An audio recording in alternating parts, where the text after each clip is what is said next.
Is that you? Oh! What the fuck was that? I'm coming, Papa Bear.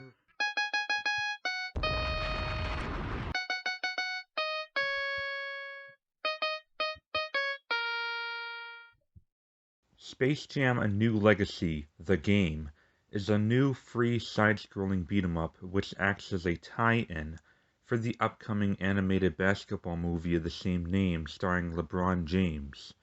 Unless you're new to the channel, you should know very well that I hate sports games. So when I found out that this was actually going to be a kind of game I grew up playing, similar to Streets of Rage or Golden Axe, I was excited. I immediately went on my Xbox One, downloaded it, and about 35 minutes later, I beat it.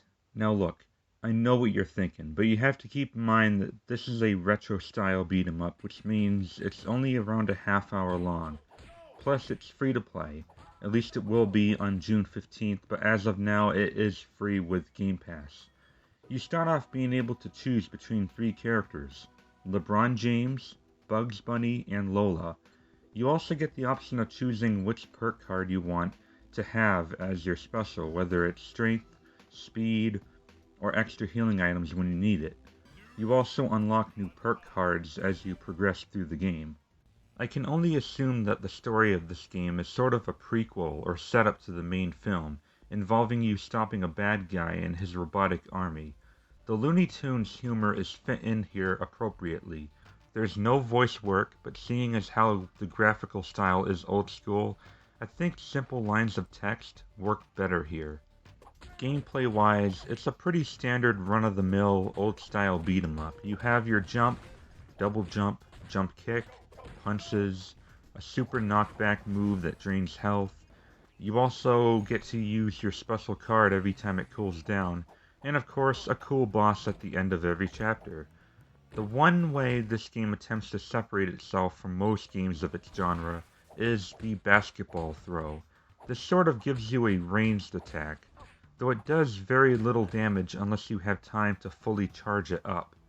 The big problem I have with this though is how useless the basketball feels. Enemies are always right up to your face trying to beat you down, making the mechanic feel like it loses its function.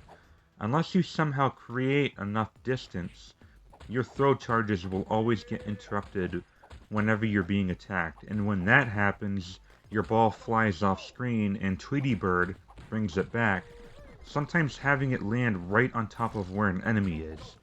And then it will fly back out, and Tweety Bird will bring it back in. This will happen a lot.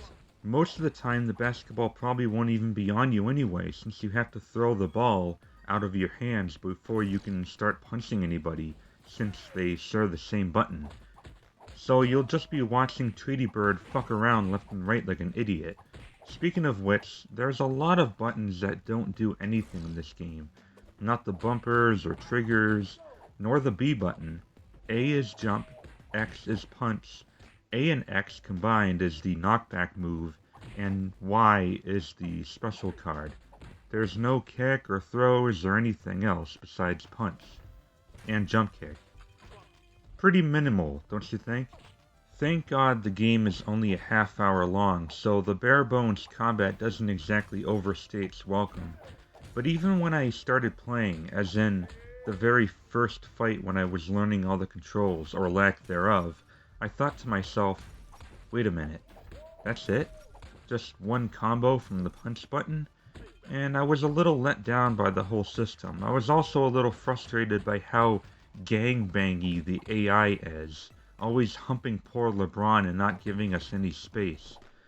But it still wasn't too hard, at least when I had the Grandma Health item card to back me up, and I did beat it without needing a continue first try. After you beat the game, you get a decent amount of options in replay value, like the new unlocked perk cards that I already mentioned. There's also hard mode for those who found the game to be a little too easy, as well as boss rush mode where you get to face off against all three bosses in a row. Last but not least, there's co-op. Wait. What? Oh, come on, there's only local co-op? What is it with games nowadays only having local or online and not both? Seriously, it's always one or the other, but it's always couch co-op only on occasions where I actually do want to play co-op with other players from around the world. I was really looking forward to kicking ass with 2 other people. What do they expect me to do? Play with my recessive twin doppelganger-tard? Who knows where the fuck he is?